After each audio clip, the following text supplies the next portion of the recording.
Hey guys, Bloody Vintage here again. Just want to do some mountain items. US 10th Mountain Division.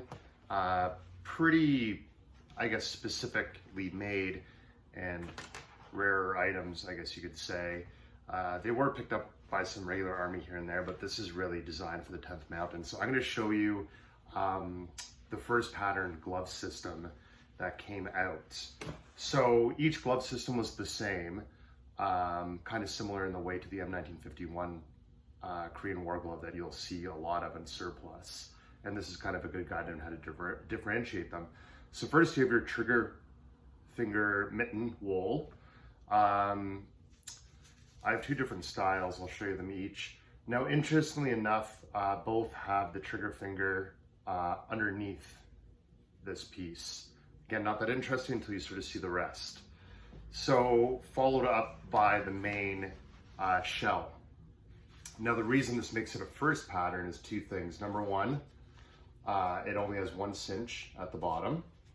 Number two, the trigger finger is sitting again below the palm, if you will, or below the fingers, right? So there they are. The nomenclature and labeling on the inside is actually really non-existent that I've seen. There is a sizing on them. It says really faintly, I think, medium there. And I'm actually going to see if I can find my one with a marking, but I'm not sure. This is a spare that I have, a little bit better condition. And same thing, not really any marking in there. So kind of hard to say because you could see these gloves and this system, you know, looking pretty generic like any kind of Eastern European thing. The next thing is actually the glove Overwhites shells. Now these were interesting because they have this button flap, and I'll kind of show you that in a minute. These ones are actually nicely dated. If you can make that out, should be 1942, made by I. Newman and Sons. So those are a nice example. So I'm going to sort of show you how you'd actually put this together. So number one, put on your wool glove, great. Number two, you put on your shell. Okay. And this is where that trigger finger is optional. So you can see I'm not actually using it right now, which is optional. If you slide your finger now into there, then you can actually use your M1 or whatever weapon you were issued. Now the big thing that I actually really like about these Overwhites, I'll show you right now. Sorry, I should say this, something I like and dislike about them. I'm going to sort of try and get my fingers in there because it's a little bit of a sleeve there. So great. Honestly, they look like oven mitts, 100%. So now you see on the bottom, there's no trigger finger, so how am I going to use it with the Overwhites? Now a cool feature is this snap, which you take off, and you can actually bring your mitt through and access the trigger finger. You could even take off the whole thing and slide it down. Again, probably not ideal in a quick trigger situation, as it were, but I just want to show you that full system there. There you go. So that is basically a full first pattern or pattern 1 or type 1 mountain glove. Again, I'm probably butchering the nomenclature. This is for beginners, not experts. You mountain guys, I'm on the groups, and I ask a lot of questions, but I don't declare to be any kind of expert. This is purely just showing you the different types. Okay, next we have the second type. Now, at least mine, I found there may be other wool mittens with the finger actually on the top. I haven't seen a pair yet, so it comes with that. And then these are the second pattern, or type 2, whatever you want to call them, mountain gloves, shells.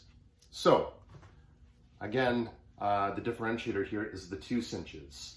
This is where it really starts to look like Korean War. You can usually tell by this, it's almost like a pea faded green. Like if you really faded an M43 jacket, you'd see that kind of color. But it's not really an OD3 in my opinion. So these ones actually are labeled. So they're labeled. I'll take my mitt off there for a second, unravel this so I can show you nicely. So they are labeled. I'll bring the light down a little bit. I guess that didn't help much. Harder to show you than I thought. Okay, there we go. So that's Mittens Type I. And they got the quartermaster code on there. I guess that is your best identifier right there. Doesn't really have a size to it. Neither does my other one. And then the Overwhite is where you start to run into something with actually a trigger finger hole. And this has got a cinch at the bottom. The earlier patterns had this little cinch, but it has like a little almost button on the bottom that looks like the Canadian military that uses today. And this has got the buckle kind of cinch, which might be metal, but honestly, it feels plastic. So I'm gonna say plastic. And these are actually dated right at the end of the war here, May 1945. Okay. So again, I'll show you to put this together. Not rocket science. You're gonna put on the wool glove, great. You're gonna put on the shell. You're gonna cinch it up as you need. Obviously be wearing a parka or a jacket, which I may do a video on too. Probably should. And cinch it up until you're comfortable. And then great, you're gonna put on your Overwhite. I'm gonna do that. Again, big old oven mitts. These almost look more like, you know, if you're handling artillery in the Navy, something like that. So great. So there's that. This is where this little finger hole comes in handy. To be honest, in a panic, I'd be more worried about getting my finger through that because you have to first get your finger in there, which is a little bit more difficult now that I'm doing it. You'd almost have to uncinch your glove. You'd have to slide it down, get it back up. You would probably almost leave your finger, your trigger finger mitten wool slid inside there so you're always ready to go. Now this is actually a lot more comfortable as a grip. If you look, it looks like almost a modern glove. So I'm gonna now slide that in, see if this goes. And actually, that's a little bit better. Like this.